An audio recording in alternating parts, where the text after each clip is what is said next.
Cos alfa? 1/akar 2 juga, Pak.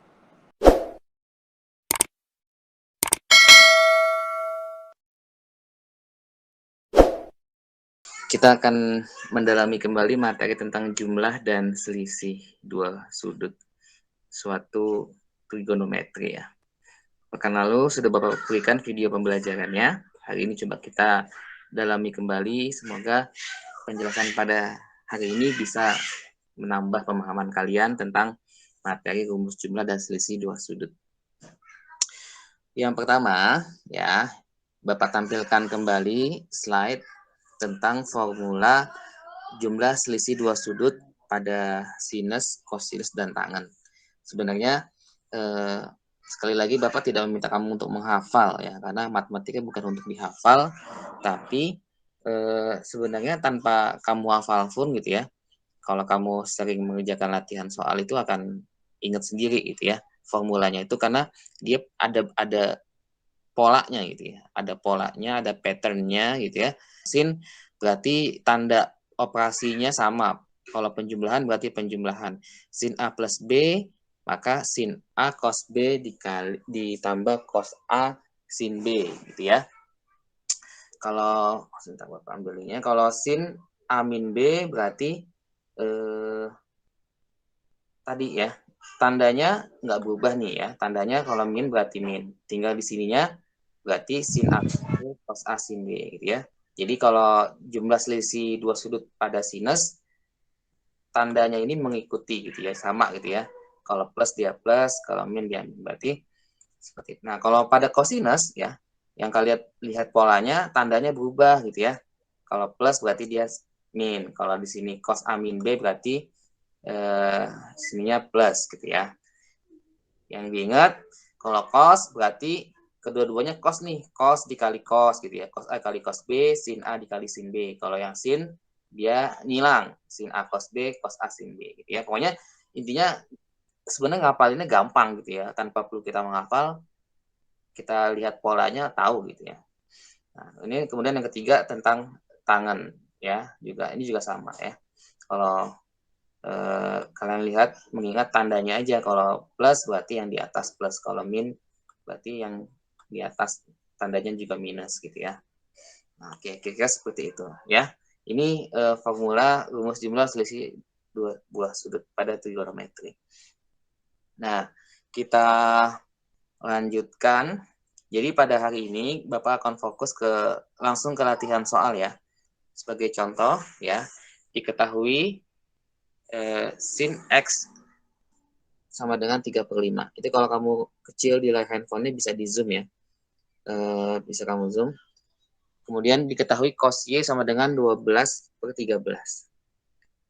Diketahui lagi X-nya sudut tumpul dan Y sudut lancip. Ditanyakan nilai cos X min Y. Oke ya. Yang ditanyakan adalah nilai cos X min Y. Yang pertama yang perlu kamu perhatikan ya, di soal diberikan informasi tentang sudut tumpul dan sudut lancip. Nah, perlu diingat ya, kalau namanya sudut lancip itu berarti berada di kuadran 1 ya. Kalau misalkan ini Bapak kasih ada koordinat kartesiusnya gitu ya. Nah, sudut lancip itu berarti nilai dia berada di kuadran 1 seperti itu ya. Nah, berarti kira-kira namanya sudut lancip, kalau sebuah segitiga berarti dia ada di sini nih gitu ya. Nah, dia sudutnya lancip nih, gitu kan ya. Nah, berarti dia berada di kuadran 1. Ini sudutnya alfanya gitu ya. Alfanya lancip.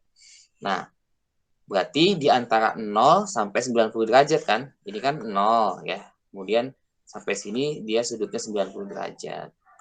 Kemudian kuadran 2 berarti berada di antara 90 derajat dan 180 derajat. Nah, tumpul berarti ya, karena kan dia sudutnya melebar jadinya tumpul gitu ya. Jadi kalau dia berada di kuadran kedua yang seperti ini gitu ya, ini ada sudut di sini, maka sudut yang ini kan dia melebar tuh, jadinya nggak apa, jadi tumpul dia gitu ya. Ini Bapak kasih dua gini ya. Nah, ini sudut tumpulnya. Nah, itu kunci yang pertama, kamu dalam memahami soal, kamu perhatikan kalau X-nya sudut tumpul berarti dia ada di kuadran 1. Kalau tumpul kuadran 2. Kalau lancip berarti di kuadran 1. Gitu ya. Itu langkah pertama kita menganalisa soalnya. Setelah itu, ya, kita tahu nih dari formula yang tadi gitu ya. Di awal gitu kan. Di awal kita punya kalau ada cos alfa plus B berarti cos alfa cos beta min sin alfa sin beta gitu ya. Maka kalau ada cos X min Y jadinya cos X cos Y plus sin X sin Y. Gitu ya. Nah, kita sudah mengkerucut nih, masuk langsung ke formula yang sudah kita pelajari tentang rumus jumlah dan selisih. Kalau di sini berarti rumus selisih dua buah sudut gitu ya. Cos X min Y. Nah, berarti cos X cos Y ditambah sin X sin Y. Dari soal, ya di soal diketahui kita sudah punya nih sin X itu sama dengan 3/5 ya. Nih, kita sudah punya sin X ini sudah diketahui, sin X-nya 3/5. Kemudian cos Y-nya 12/13 gitu ya. Cos Y-nya yang ini 12/13. Nah, berarti langkah selanjutnya kita harus mencari ya, mencari cos X dan sin Y-nya itu berapa nilainya gitu ya. Nah, kan di soal di sini kita belum tahu nih ya. Cos X ini ya, ini yang Bapak kotakin merah, kan di soal nggak diketahui, maka itu kita cari terlebih dahulu. Caranya gimana Pak? Gitu ya. Caranya, nah dengan memanfaatkan sudut tumpul dan sudut lancip yang tadi kita bahas gitu ya. Apakah X-nya itu kalau tumpul seperti apa nanti konsekuensinya, kalau Y lancip berarti seperti apa konsekuensinya. Nah, oke, kita coba cari nilai cos X-nya. Oke. Nah, di soal kita dapatkan bahwa sin X itu 3/5 ya. 3/5. Nah, kita ingat yang namanya sin ya. Namanya sin itu sin X 3/5. Berarti kan sisi ya, di sini X-nya ya, ini X. Maka sisi yang menghadap sudut X itu dibagi dengan sisi miringnya adalah sin X ya.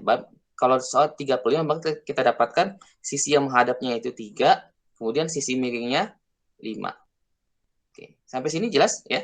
Ada yang ingin bertanya tentang menggambarkan nilai sin X sama dengan 3/5 kita gambarkan dalam bentuk segitiga bantu lah gitu ya. Kita gambarkan dalam bentuk segitiga siku-siku gitu ya.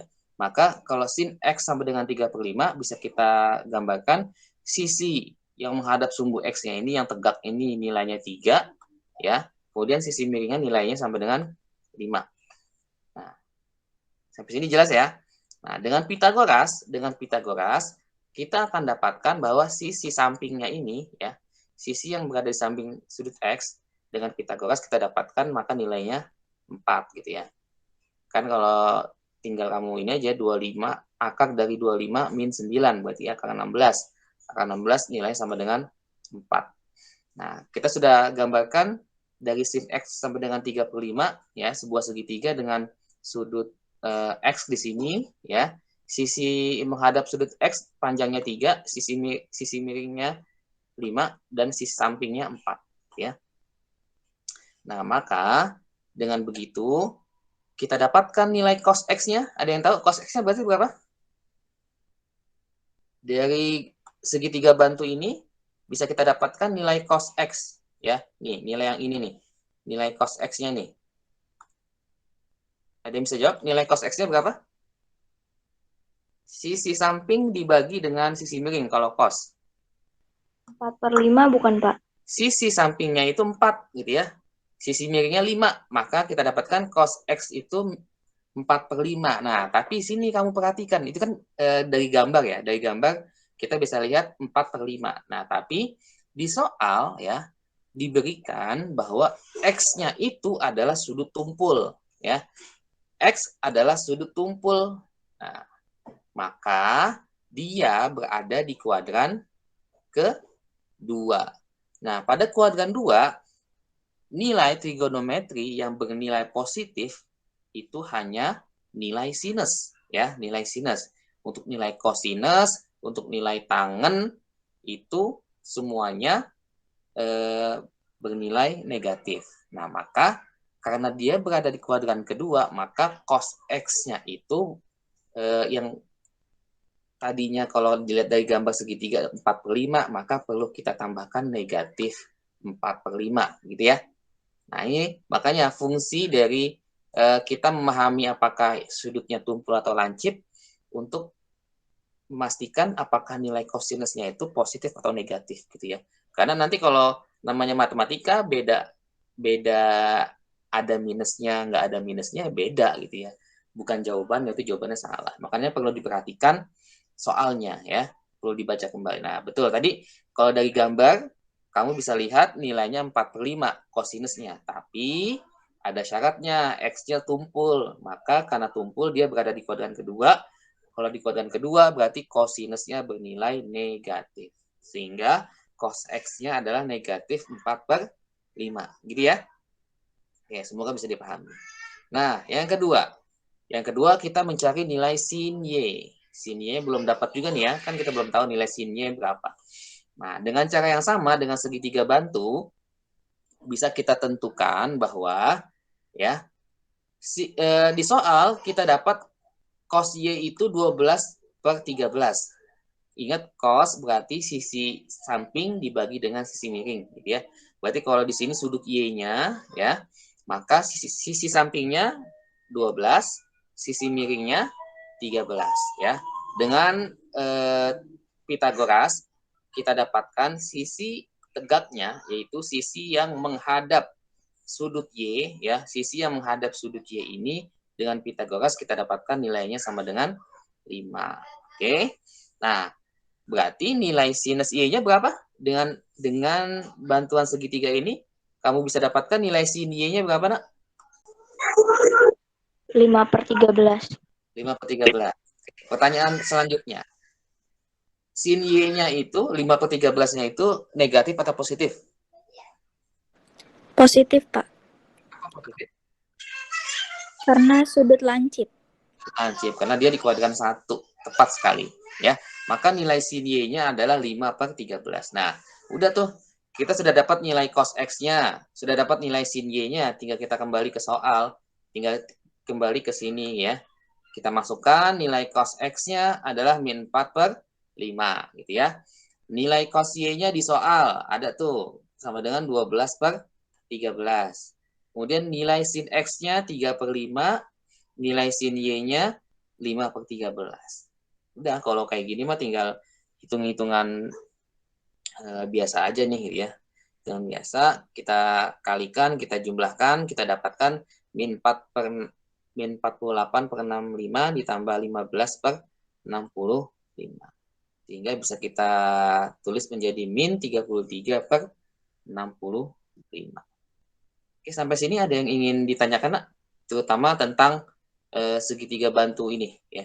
Segitiga bantu menentukan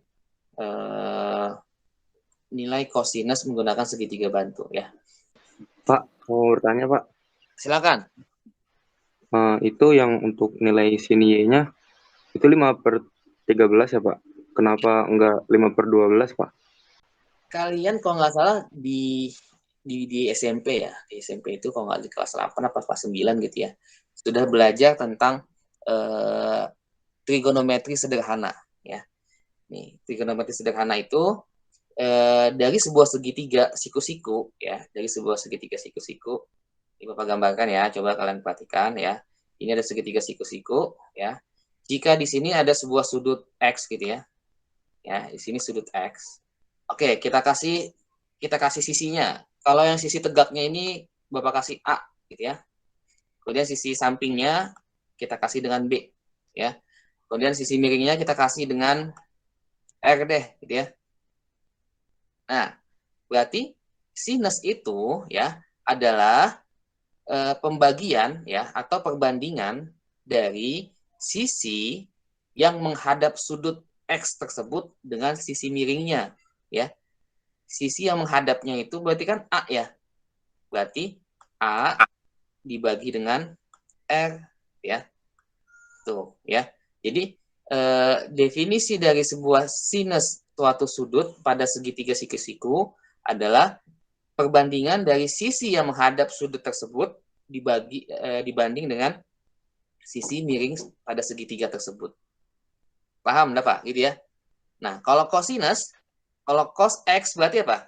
Kalau cos X itu definisinya adalah perbandingan dari sisi dengan sudut yang sama, sudut X gitu ya. Maka cos X-nya, cosinus X-nya adalah sisi sampingnya ya, B gitu ya. Perbandingan dari sisi samping dengan sisi miringnya gitu ya.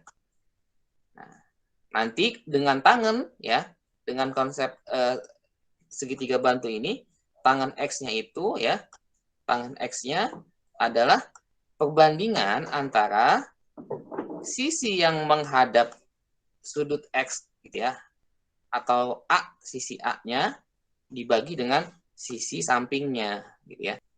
Ya Pak, ngerti Pak. Nah, jadi sehingga kita dapatkan sin Y-nya ya, sisi yang menghadap sudut Y 5 dibagi dengan sisi miring segitiganya 13 gitu ya. Oke, terima kasih. Ada yang lain? Lanjut ya, kalau nggak ada Bapak anggap sudah paham. Oke, contoh yang kedua. Jika tangan alfa sama dengan 1, tangan beta sama dengan 1/3. Dengan alfa dan beta sudut lancip. Ingat ya, ada informasi di sini alfa dan beta sudut lancip. Berarti dia di kuadran 1. Ya. Yang ditanya nilai sinusnya. Sinus alfa min beta. Oke. Ya, ingat tangan ya bisa kita tadi lancip dan tumpulnya diingatkan kembali ya. Kemudian ditanyakan dengan sin alfa min beta ya, berarti sin alfa min beta itu formulanya sama dengan sin alfa cos beta min cos alfa sin beta ya. Di sini gimana Pak? Kan kita butuhnya sin dan cos gitu ya. Kemudian ada sin alfa cos beta, ada cos alfa sin beta. Tapi di soal informasi yang diberikan malah tangan nih gitu ya. Berarti gimana cara mencarinya gitu ya? Tadi lagi-lagi kita manfaatkan segitiga bantunya gitu ya. Nah, dengan segitiga bantu maka bisa kita definisikan tuh ya. Tadi yang Dava tanyakan. Kalau tangan berarti sisi tegak, sisi yang menghadap sudut alfa dibagi dengan sisi sampingnya ya. Di soal diketahui tangan alfa itu bernilai 1. Nah, 1 bisa kita tulis kalau dalam bentuk pecahan, berarti kan sama dengan 1 dibagi 1 gitu ya. Berarti sisi yang kalau tadi di soal A di penjelasan Bapak itu A per B gitu ya, kalau misalkan di sini sisi menghadap alfanya A, sisi sampingnya adalah B gitu ya. Nah, maka dari pecahan ini ya, dari bentuk pecahan 1 dibagi 1, kita dapatkan A-nya itu 1, B-nya 1 gitu ya. Nah, ini B-nya gitu. Nah, maka dari situ bisa kita gambarkan dalam segitiga bantu, ini sudut alfanya gitu ya. Maka dengan tangan alfa sama dengan 1, berarti bisa kita pastikan sisi yang menghadap alfa bernilai 1, kemudian sisi sampingnya bernilai 1. Nah, pertanyaan Bapak selanjutnya. Sisi miring di sini ya, berapa panjangnya? Berapa satuan? Ayo dengan Pitagoras aja ini gampang. Berapa? 2, Akar Pak. 2. Akar 2 ya. Kenapa Ya, akar Pak. 2? Dengan Pitagoras berarti kan kita dapatkan sisi miringnya itu ya, ini kalau misalkan tadi R gitu ya, sisi miringnya R, ya tinggal akar dari 1 kuadrat tambah 1 kuadrat gitu kan, 1 kuadrat tambah 1 kuadrat sama dengan akar dari 1 tambah 1, ya akar 2 gitu ya. Nah, kita dapatkan sisi miringnya ini adalah akar 2. Nah, deh, kita sudah ketemu semua panjang sisinya, sisi miring, sisi tegak, sisi sampingnya gitu ya. Nah, dengan konsep segitiga untuk suatu trigonometri, maka kita dapat cari nilai sinnya berapa, sin alfanya berapa berarti, ayo. 1/akar 2, Pak. Akar 2. Oke, cosnya? Cos alfa? 1/akar 2 juga, Pak. Ya, 1/akar 2. Berarti sin alfanya 1/akar 2. cos alfa 1 per akar 2. Oke, sip. Paham ya? Paham ya? Nah, kita sudah ketemu nih sin alfa, cos alfa. Sekarang kita cari cos beta dengan sin beta. Nah, berarti kita manfaatkan yang diketahui pada soal tangen beta itu 1 per 3, gitu ya. Maka dengan segitiga bantu pula bisa kita gambarkan kalau di sini sudut betanya gitu ya. Maka kita dapatkan tangen beta 1 per 3 berarti sisi yang menghadap sudut 1, sisi sampingnya 3, sepertiga gitu ya. Nah, sama ya dengan penjelasan di atasnya. Tangen betanya itu sepertiga, berarti sisi yang menghadap beta 1, sisi sampingnya 3. Pertanyaannya, berapakah sisi miringnya? Berapa? Akar 10, sama dengan konsep Pitagoras ya, berarti akar dari 1 kuadrat tambah 3 kuadrat. Akar 1 tambah 9, kemudian akar 10. Nah, berarti sin betanya berapa, nak? Sin beta? Cepat. 1 per akar 10 bukan, Pak? Cos beta? 3 per akar 10, Pak. Ya. Sin betanya 1 per akar 10, cos betanya 3 per akar 10. Gampang, pokoknya konsep. Kalau sin berarti depan dibagi miring, gitu ya. Kemudian kalau cos berarti samping dibagi sisi miring, gitu ya. Nah, udah deh. Kalau udah ketemu sin alfa ketemu, cos alfa ketemu, sin beta ketemu, cos beta ketemu, tinggal kamu masukin ke formulanya gitu ya. Ke sini gitu ya. Sin alfa min beta itu sin alfa cos beta min cos alfa sin beta. Sehingga bisa kita kerjakan selanjutnya. Tinggal kamu masukkan aja. Berarti 1 per akar 2 dikali 3 per akar 10 min 1 per akar 2 dikali 1 per akar 10. Oke, kita hitung. Gitu ya, samakan penyebutnya menjadi akar 20, kemudian berarti jadi 3 per akar 20 dikurangi 1 per akar 20. Jadinya, karena penyebutnya udah sama ya, 3 min 1, kita dapatkan 2 dibagi akar 20. Nah, ingat kalau mengerjakan matematika, karena kamu sudah belajar tentang menyederhanakan sebuah pecahan gitu ya, kalau bentuk penyebut di bawah masih bentuk akar, dia berarti belum sederhana nih ya, belum rasional. Maka harus kamu rasionalkan ya, sampai nanti kita sederhanakan. Akar 20 tuh sama dengan 2 akar 5 gitu ya. Ini bisa kita coret, 2-nya dibagi 2 itu habis ya. Berarti 1 per akar 5 ya, atau bisa kita tuliskan 1 per 5 akar 5 ya. Ini harusnya sih kalau bentuk yang ini ya, melakukan rasionalisasi suatu pecahan harusnya sudah paham gitu ya. Ini dasar-dasar yang sebelumnya. Oke. Soal yang kedua sudah dipahami ya?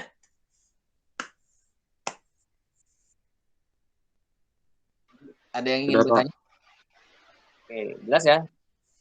Siap. Kita lanjutkan. Kita sampai berapa ya? Sampai 10.15 ya? Oke, masih ada waktu 15 menit. Jika sin 50 derajat sama dengan A, maka sin 140 derajat nilainya sama dengan apa? Oke, ingat. Di pertemuan-pertemuan sebelumnya, Bapak sudah sampaikan. Paling tidak, kamu sudah di luar kepala tuh, sudah ingat, sudah hafal sudut-sudut istimewa. Ya, yang sudut 0, 30, 45, 60, 90. Paling nggak di kuadran 1 tuh. Paling nggak banget. Kalau bisa kuadran kedua juga udah tahu gitu ya. Nah, paling nggak di kuadran 1 kamu. Nah, ini kan sin 50 kan bukan sudut istimewa nih. Gimana caranya supaya kita mendapatkan nilai sin 140? Kedua-duanya bukan sudut istimewa. Nah, maka sesuai dengan materi kita hari ini, manfaatkan gitu ya. Manfaatkan rumus jumlah selisih dua buah sudut. Nah, maka yang ditanyakan adalah sin 140 gitu ya. Sin 140 itu bisa kita tuliskan menjadi sin 90 ditambah 50 derajat ya. Lagi-lagi kita arahkan ke sudut-sudut istimewa. Kalau di sini berarti diambil 140 derajat itu kalau kita tulis, bisa kita tulis 90 tambah 50 gitu ya. Yang ada sudut istimewanya 90 tambah 50. Ya udah ya. Berarti tinggal kita lanjutkan saja. Sin 90 tambah 50 itu kan berarti penjumlahan dua buah sudut pada sinus. Berarti sama dengan sin 90 derajat cos 50 derajat tambah cos 90 derajat sin 50 derajat. Nah, sin 90 kita tahu nilainya 1 gitu ya. Karena sudut istimewa. Cos 50, nah ini kita belum tahu nilainya ya. Ini harus kita cari. Cos 90 sini ya, cos 90 nilainya 0 gitu ya. Nah, sin 50 nilainya di soal ada tuh nilainya A. Nah, berarti langkah selanjutnya kita harus mencari nilai dari cos 50 itu berapa gitu ya. Cos 50 berapa. Nah, lagi-lagi kita menggunakan segitiga bantu gitu ya. Di mana sin 50 itu sama dengan A bisa kita tuliskan menjadi A per 1 gitu ya. Berarti sisi yang menghadap sudut 50 derajatnya itu nilainya A, kemudian sisi miringnya nilainya 1 gitu ya. Maka bisa kita gambarkan menjadi seperti ini gitu ya.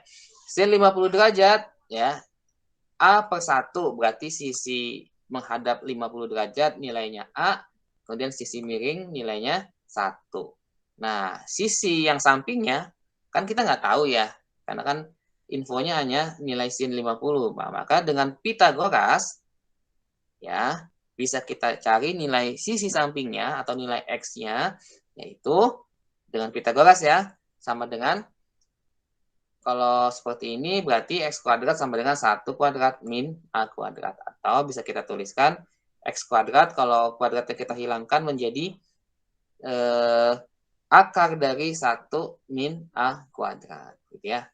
Oke, ketemu sisi sampingnya, maka kita bisa tentukan nih ya.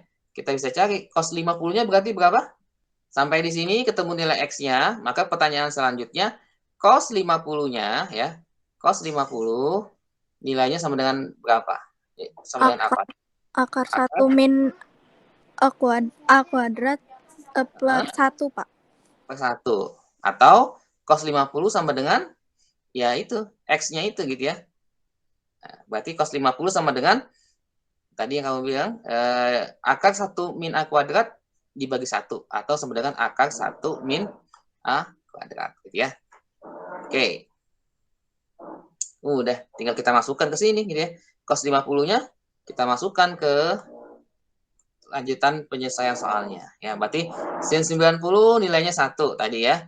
Kemudian cos 50 nilainya akar 1 min A kuadrat. Cos 90 nilainya 0, sin 50 nilainya A. Nah, ini 0 dikali A hasilnya 0 gitu ya. Maka tinggal yang ini aja gitu ya. Maka sin 140 ya nilainya sama dengan akar 1 min A kuadrat. Gitu ya. Kita lanjut ke ini soal pembahasan soal yang terakhir ya. Karena sudah mau jam 10.15.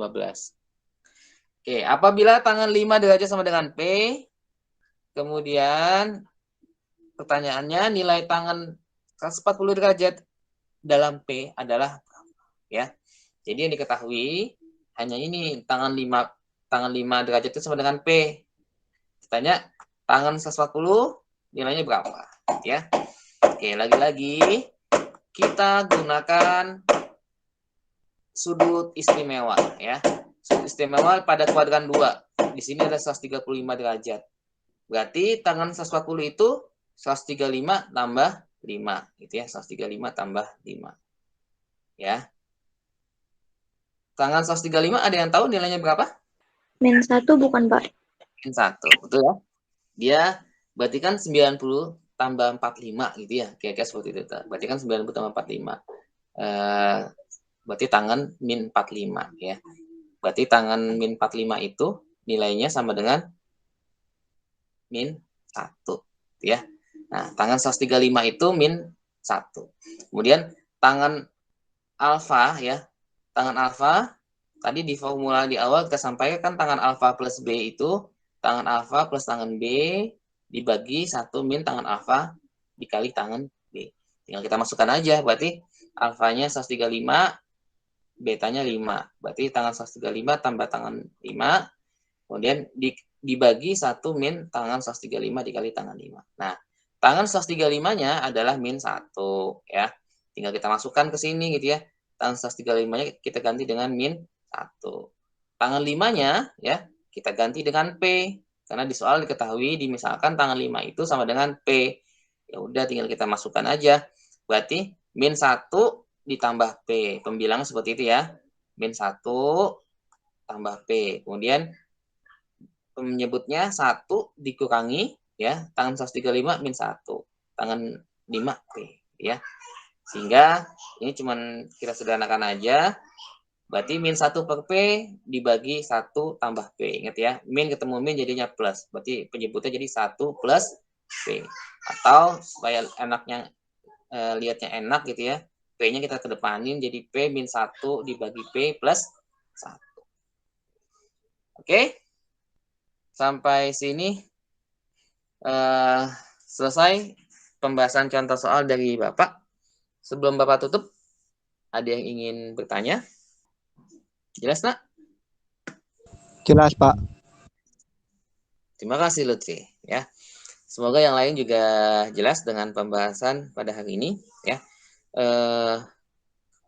Untuk tugasnya, latihan soalnya, ya, Bapak akan berikan latihan yang sama pekan lalu. Ya. Karena nilainya Bapak lihat masih banyak yang jelek, gitu ya.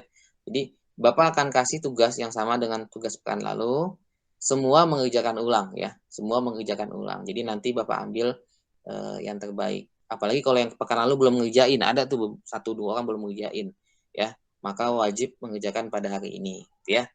Nah, semoga dengan pembahasan yang sekarang ya, soal yang pekan lalu dikerjakan nilainya bisa 100 semua gitu ya. Karena mungkin kalau pekan lalu kamu dari video masih nggak terlalu jelas. Nah, sekarang Bapak ulang penjelasannya, semoga latihannya bisa dikerjakan semuanya dengan baik, dengan benar. Oke, terima kasih Bapak sampaikan pada kalian yang sudah hadir pada pertemuan pagi hari ini. Alhamdulillah ada 30 siswa yang hadir ya. E-learningnya sepertinya masih bermasalah, masih dalam perbaikan oleh operator. Jadi sekali lagi Bapak akan ambil kehadiran pada Google Meet yang ada di Google Meet ya. Oke, kita tutup sama-sama dengan membaca membaca kafaratul majlis ya. Subhanaka Allah. Allahumma bihamdika asyhadu an la ilaha illa anta astaghfiruka wa atubu ilaik. Ketemu pekan depan. Assalamualaikum warahmatullahi wabarakatuh. Waalaikumsalam warahmatullahi wabarakatuh. Terima kasih, Kak.